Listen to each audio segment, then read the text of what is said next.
This webcast will introduce you to the molecular orbital theory by showing one of the key differences between the Lewis theory and the molecular orbital theory. Whereas in the Lewis theory, bonds are represented simply by a line between two atoms, as in this diatomic hydrogen molecule, in the molecular orbital theory, our description is really much more complete of that chemical bond. We describe that bond by an electron density map, shown here, where red represents regions of high electron density and blue represents depletion of electron density or a deficiency of electron density. So, for example, if we superimpose on this electron density map our typical Lewis structure of diatomic hydrogen, we see that the structure looks like what you would expect. In the region where there's high electron density, there's a bond. This is important because we'll learn about where in molecules there are nucleophilic sites, what's most nucleophilic, what is the most nucleophilic site. That would be indicated by the regions of high electron density. Regions of low electron density then represent electrophilic sites. The molecular orbital theory is based really on the idea that atoms are held together by electrostatic forces. In the diagram that's shown here, the electrostatic forces have to do with the positive charge of the proton and the negative charge of the electron. And so the green arrows represent attractive forces, whereas the red arrows represent repulsive forces. Like charges repel one another, and unlike charges attract. If a pair of atoms, a pair of nuclei, positively charged, are going to be attracted to one another and held in proximity to one another, there's going to have to be a net surplus, or just the right amount of electron density in between, so that those nuclei, positively charged, are attracted to that region where there's an electron density surplus.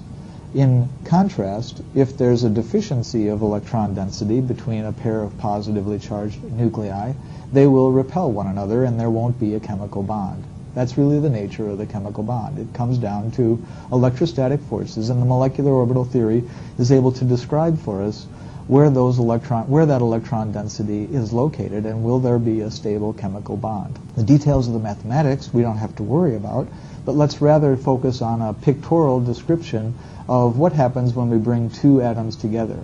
First, let's bring two hydrogen atoms together along these directions in a way that we're not going to allow them to feel the presence of one another.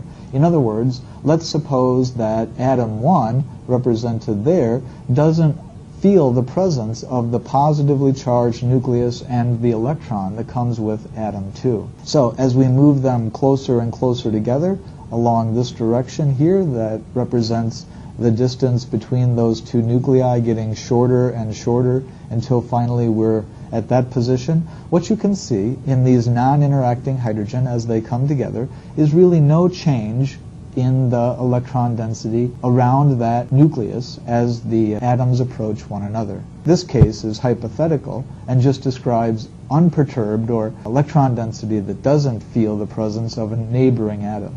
Compare that to what really happens, the case where two atoms come together and they're under the influence of the other one. So the positive charged nucleus of atom 2 is felt by atom 1. What happens is that electron cloud begins to sense, on atom 1, begins to sense that positively charged nucleus on atom 2, and there begins to be drawn in electron density from atom 1 into the region in between, until eventually, when they approach each other at an ideal distance, there is a surplus of electron density on the inside.